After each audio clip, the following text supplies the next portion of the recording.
Good afternoon, everyone. Sheila here in Boho Daydreams, and welcome to my channel. Hope you're all having a wonderful weekend. It was so balmy today, like 55 outside, that the snow is all gone. It is beautifully dry outside. The snow on the mountains is beautiful, but it's not here in the valley. Anyway, I wanted to do a little dangle stick pin craft with me. Some of you got back to me and said some of the things weren't, you couldn't see what I was doing. So I'm going to try and do better on this one. I have a new phone, so I'm hoping it doesn't cut things off for me. And this here is the Dangles stick pins that I'm going to be working on today are going to be out of my comfort zone a little bit. I haven't worked with this color in stick pins before, so it's going to be even a challenge to me. So you'll just see what my thought process is when I am working with things like this. But I wanted to quickly just show you the sweet pea that I have been working on, and this is the second sweet pea that I was working on. My dog, my baby puppy girl, she destroyed the first one. She pulled it out of my tote in the bag and she proceeded to destroy it while I was working on projects here. So this one's different, and I used a napkin that I didn't think would work, and now it just kind of looks like there's a hint of a watercolor on it. It's so pretty. I mean, I did find one that has kind of a little bit of a boho vibe to it, but for the most part, it's just a little bit of the watercolor to it. It's really pretty. I didn't know that it would turn out like that. It was just something that I tried, and it looks nice. So I'm hoping that the recipient is going to love this. We'll see. When I'm doing the gray, I like to add just a dash of a color, not very much color, just a little bit. And this worked out really well. I've used this napkin on the blushes, and I didn't like it as much when I did that. But for this one, I really, really like it. So I want to put together some dangles, stick pins, and I want to do it in this tone because I have never done it before. It's completely out of my comfort zone. And then I just want to show you these. I found some of these in my in my stash of beads. Don't they just look super boho, like tribal almost? I love them. We'll see what we can do with those at a later time. I think maybe there's like 2 or 3 strands, so if I do make some dangles out of them, there won't be many sets available. I just don't have a lot of beads of that type. So anyway, here's what I've got. So I'm just going to quickly go through the supplies that I use. And most of this stuff comes from Amazon. In fact, I think pretty much everything other than things that I find at thrift shops. So first thing I use is the wire. This is a 20 gauge wire, and this is my very favorite wire. And I think you can maybe get this at Hobby Lobby, maybe, but I like to get it from Amazon when I can get it on sale. And then I cut them up into lengths like this, and I put my little loop on the bottom, and then they're ready to go. It doesn't take me a lot of time to make a set of dangles if I do that. I do that when I'm watching TV. There's a lot of things I do when I'm trying to watch a movie. Then there's these stick pins, and there's various types of these, but these are my favorite. They have the little loop at the end, and sometimes they will come with these ends, and then other times they come with these ends. And I love these ends because I use them to hold things in place. So there's that. I'm going to need those. Then tools. I love the tools. I love these tools. These are my favorites. These are essential tools to have if you're making beads. bead dangles, or what you're working with wires. And this is my very, very favorite wire cutter. And I love this one so much because of the way this is curved, right? It allows you to get in tight. If this is flat, then you can't get in as tight. And then you'll need the flat-nosed needle nose plier, and you'll need your round-nosed needle nose pliers. And these are my favorite. These ones here, if you have hand fatigue at all, these are just so easy on your hands. I make so many dangles, and even for you who don't make that many dangles, but your hands have get tired really easily, these are amazing. And I know that from you that have purchased these and have gotten back to me to say thank you, they really do make a difference. I know they make a difference, especially for my hands. So then I also, for making the dangles, when I use the loops, I like to have the little dangle hanging off of the loop. And I finally went and found these. And you get a whole bunch like this. Like, you get a lifetime supply for most of you in this. And I love these. These are perfect. So we've got some of those. And then just the standard stuff. See, I went and got jump rings. I'm not making them myself anymore. So I went and got some jump rings. And then just the standard stuff that I use. I use these little beads. These are just random beads that I got from old necklaces, from Joann's, just whatever. I love to use those. Then also we have these. And sometimes you can find these at Joann's, but I usually just get them from Amazon. And then I've got, I'm not quite sure yet what I want to hang off of this. So I've got some hearts. I've got my little flowers here. And sometimes I can get them on Amazon, and then sometimes I have to wait so they can bring them back to Amazon. You'll need some bead caps, little bead caps, and I also get the variety pack of bead caps, and I just dump them all together. I'd like to be the person that sorts them all into sizes, but I'm not that awesome. Okay, so what else do I use? I use these. These are those little sequined rondelles, and I like them in just the clear little rondelles. A variety of the little daisies. Let me see, what else do I use? Yes, I use these. Sometimes I forget, and then I have to stop and go find pieces that I'm missing. So there's these, and I think this is a 6 millimeter, or I think, I don't even know, because I thought this was an 8, but I thought these were supposed to be the same size when I ordered them. And these are from Amazon, and these are my favorite. And I'm going to link them below in the description box, because I have bought a lot of these bicones.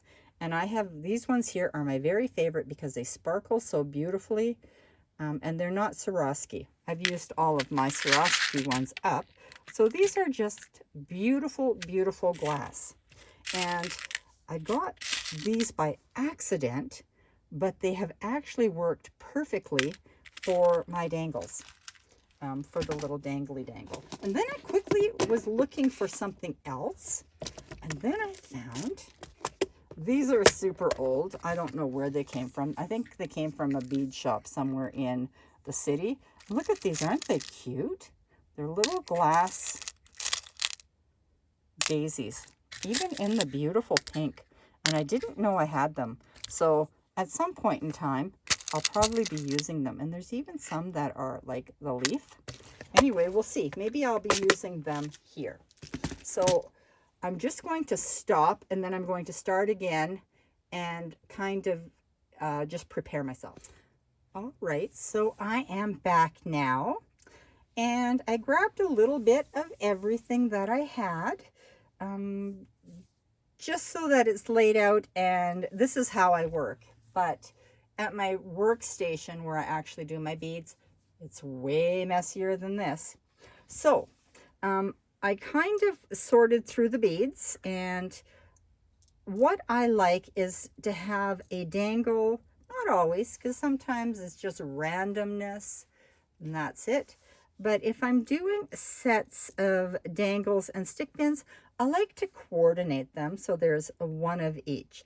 And I have found that with the stick pins, sometimes the smaller little beads work a little bit better than the larger beads, but that doesn't always hold true either. But I try to get the ones that are just a little bit smaller. So let me just clean this up, and then I'm going to be right back. All right, so here I have my beads, and this is what they're going to look like. And I'm going to try and stay in camera. So I've cut my wire to length, and I did the loop on the end a while back. But when I take a look at the loop, I want it to be nice and straight.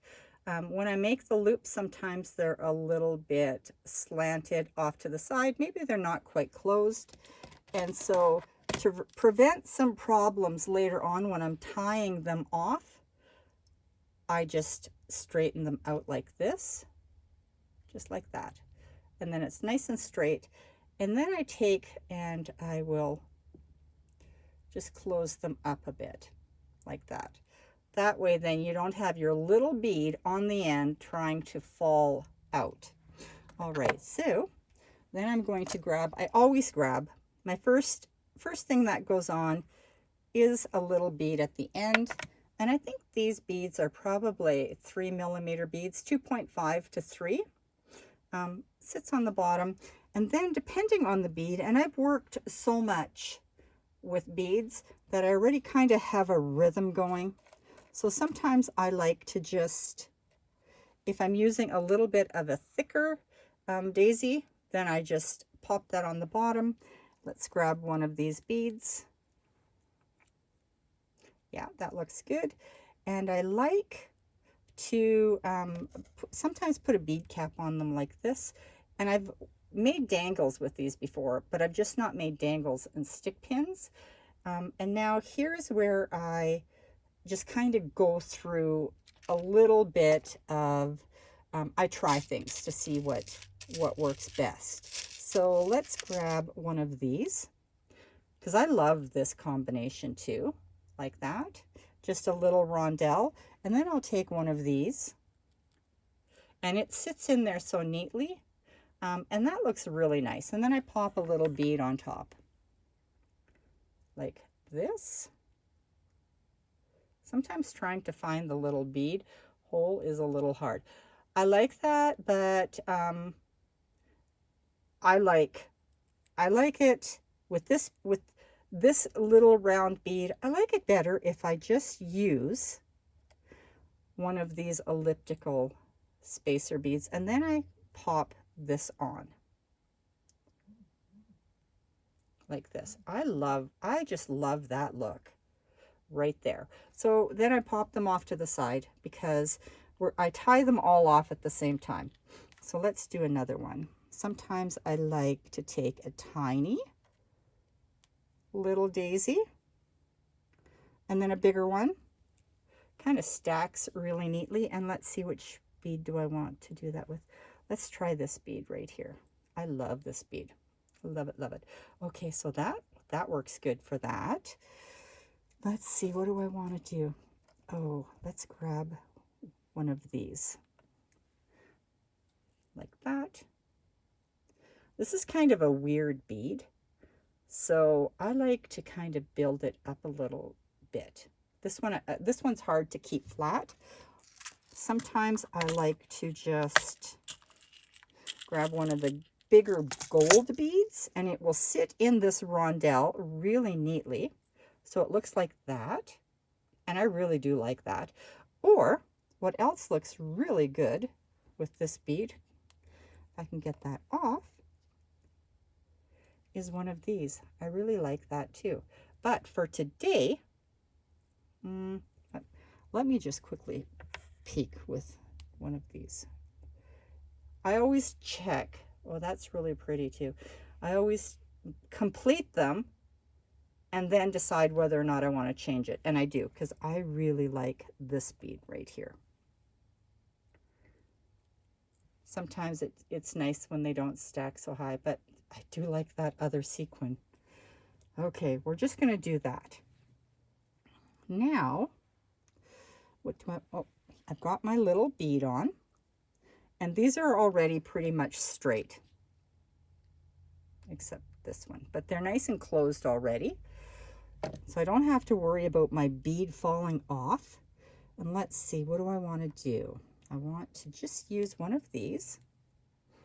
And let's try this one right here.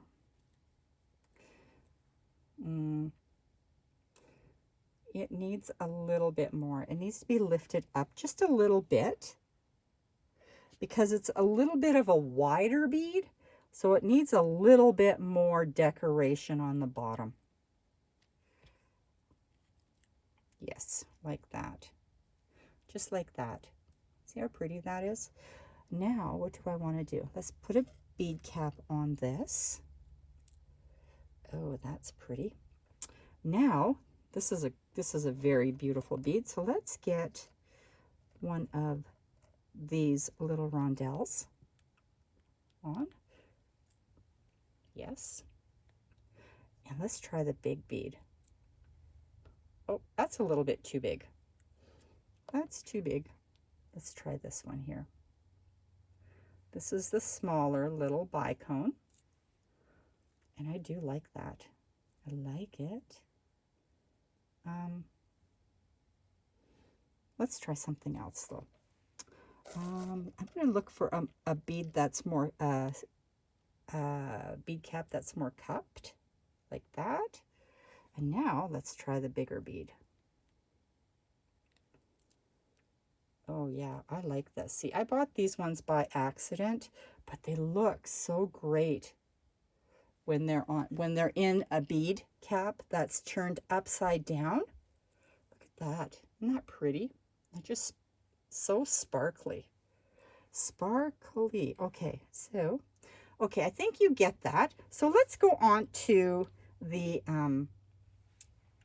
the stick pins. Wow. All right, so I love to use these with my stick pins. What I love is that I do it like this. And sometimes they don't want to sit straight, so that's where the glue comes in, because you have to glue these.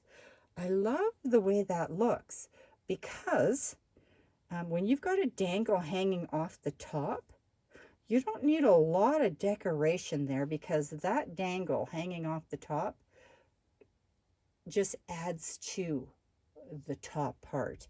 But sometimes if they're just not behaving and sitting properly, because the bead isn't sitting straight to begin with, it's a little bit oblong, then I put a bead cap on top, and I really like that too. All right, so we're going to do that, and then because there's so much gold on top, I minimize the gold on the bottom. And these ones here, because they're so very colorful, they're not getting a lot of bling at all. So then they look like that. And then I take one of these, oh, here they are, these ones here. I love this one because this is what secures, this is going to secure it in place, except that one doesn't fit. So let me try a different one. Oh my goodness. All right, so here we go. This is what it looks like.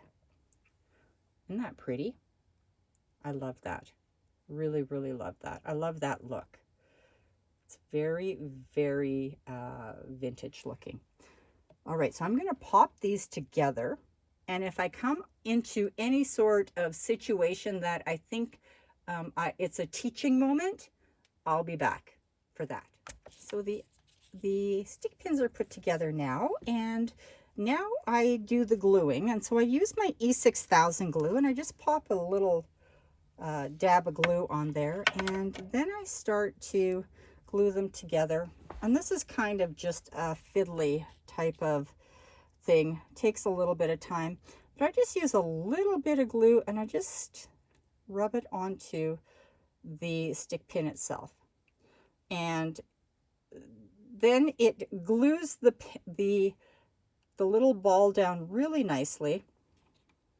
And all I want is that this glue is going to sit in the hole of the beads to hold them in place nicely.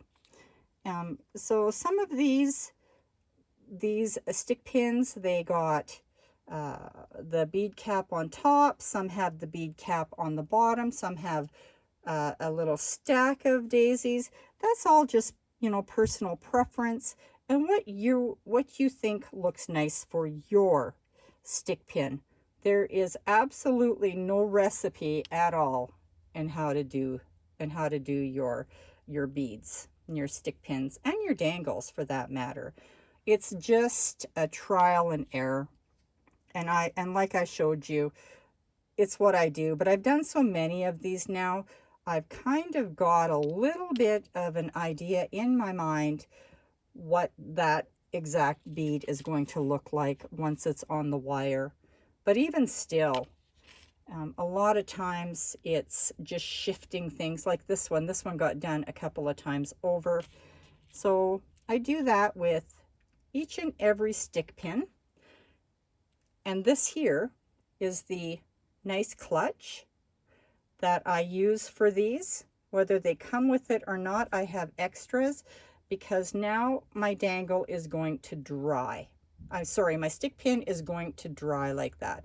And this just compacts it. And then I just either hang it upside down or I stick it into one of my jars of, like right here like this, because I want them to stay upright like that. So that way then there's no shifting.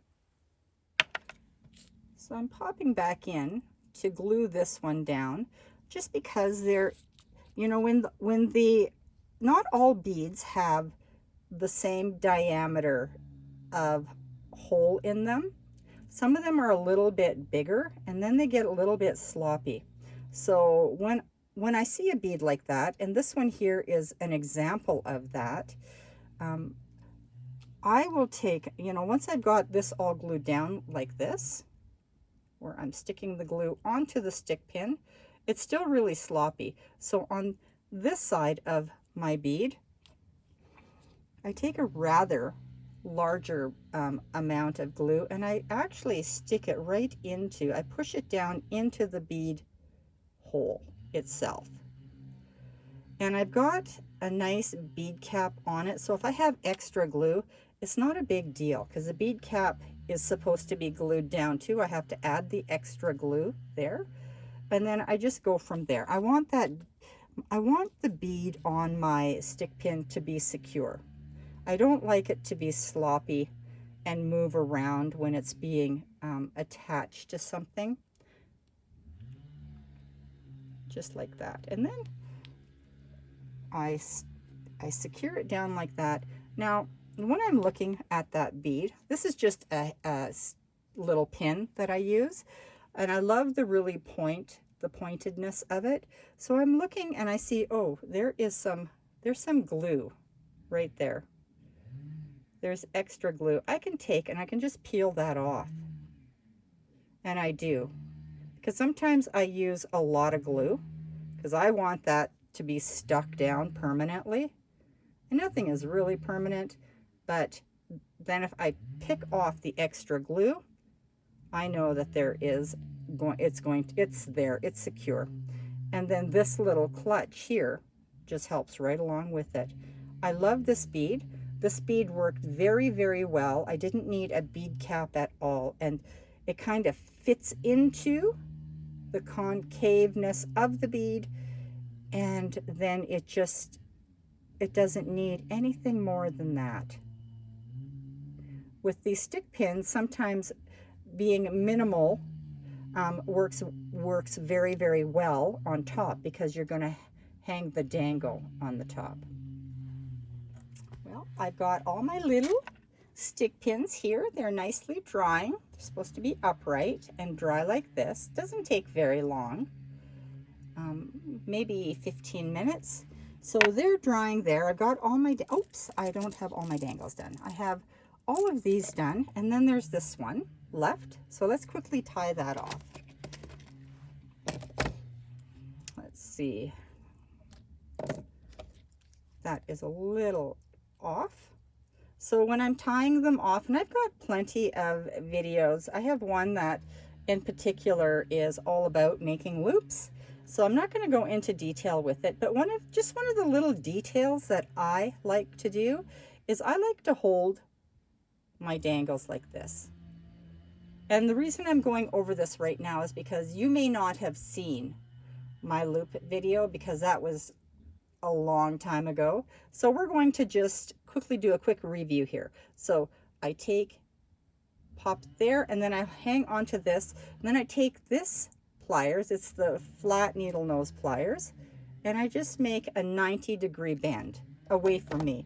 And then I pick up my nice little looping, the one I make the loop with, the needle nose pliers, and then I bring, it's like this, 90 degrees away from me. I bring this wire back towards me, so it looks like this. Now I'm super right-handed, so I have to pop it into my left hand like this. So it looks like this, sitting in my left hand, and I bring the wire across like that. I bring it right across to me, and then I pick up this, because my loops don't have to be perfect for this. I used to be very particular about my loops. They don't have to be perfect. And then I just loop that wire around once or twice, kind of straighten things up. And now I make sure that they are in line with each other. And I just give this a quick crimp like that. And now it's straightened the wire out nicely.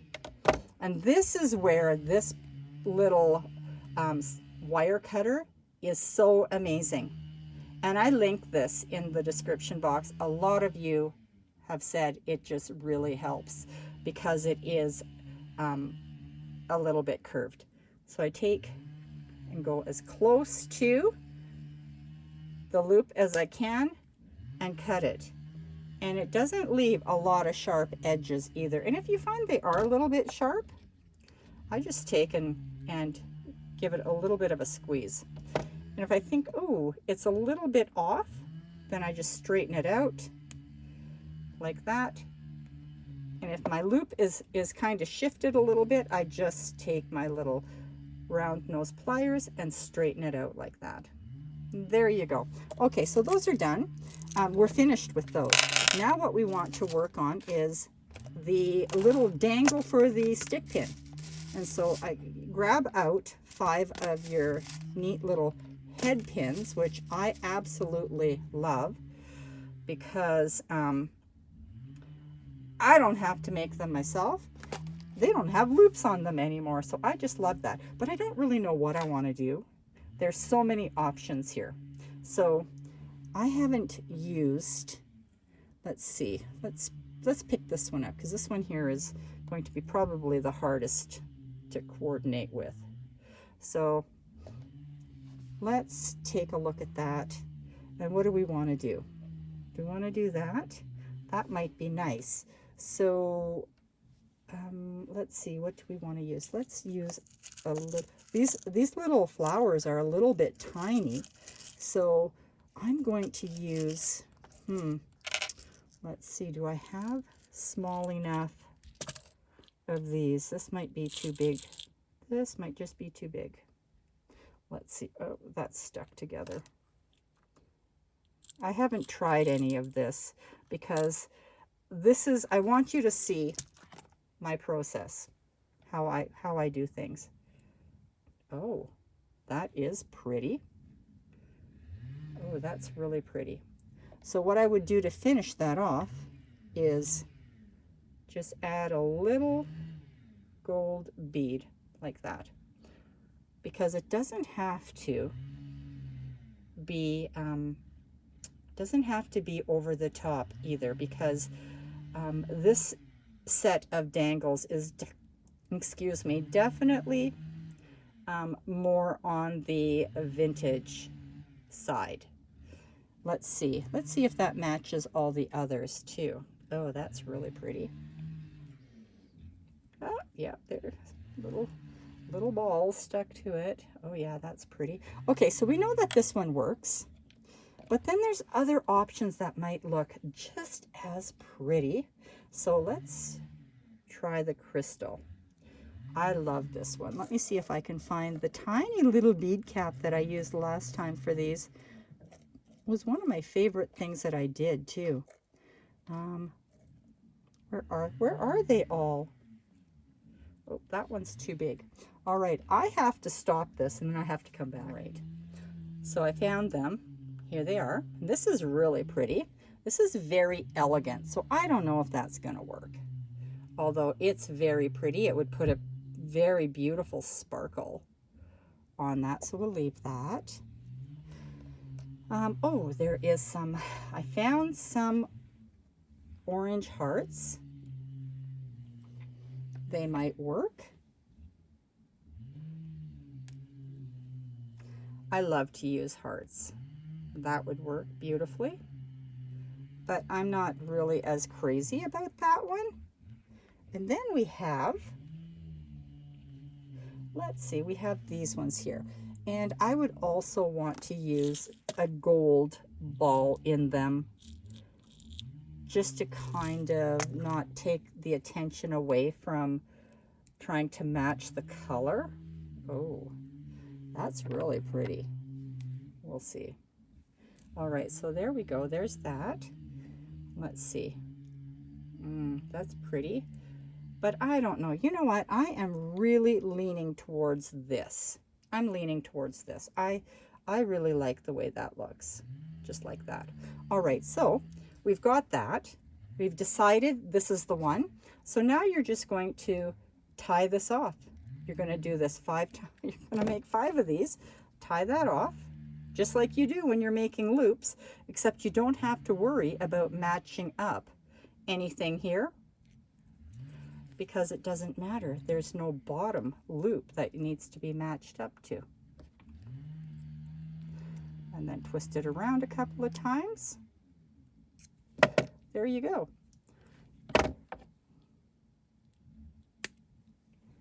Keep all your little shards off to the side. Isn't that pretty? Oh, that's really pretty. All right, let's get out some jump rings. And one of the former videos that I did, I was making my own jump rings, and then that didn't go so good. But then when I got off the video, it worked out very well again. So that was just me being a little bit nervous on video. So I just opened up the jump ring, and then I just close it up like that. I think everybody knows how to do that. Look at that. Isn't that pretty? That is very, very pretty. I'm very out of my comfort zone when I'm doing something like this on a video, which is why I'm actually doing it right now. All right, so I just have 4 more to make. They are all done now. In the meantime, I was outside doing firewood, so I've got my arms pretty much scraped up and my hands look a little worse for wear, but I'm so pleased with how they turned out. So pretty. They will reflect light beautifully. Isn't that pretty? And I think those tiny little flowers with the gold is just the perfect touch. I really love them. They're all dry now, so I can take off the clutch that was holding them secure, and I can now put on the clutch that they will end up with. Now this package of dangles and stick pins will be available if somebody would like them. Just give me an email. I'm going to pop up my email address now. Sheila Ginrich at scoghill4@gmail.com.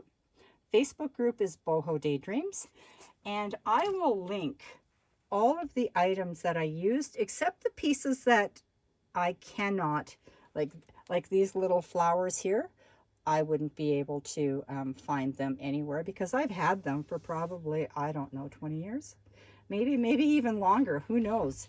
I don't hardly even remember getting them. So for the most part, the beads are available from me. I make the strands, the random strands of 45 beads. So there's lots to play with, and they're all the different colors. So you can practice your dangles as you please. I will also link a few of my other videos in the description box, like the looping video, other little videos like that that might help you out if you're having a bit of a problem. I want to thank you all for your support, your kind support, your kind comments. It really means the world to us. I just use my iPhone to video, so it's sometimes hard to stay in the camera because the details on them, trying to, you know, I can't always see what I'm doing, and if I'm trying to look through a camera to see if I'm in focus or whatnot, sometimes it's a bit of a challenge. Anyway, I hope you all have a wonderful week ahead, and I will talk to you all soon. Bye-bye.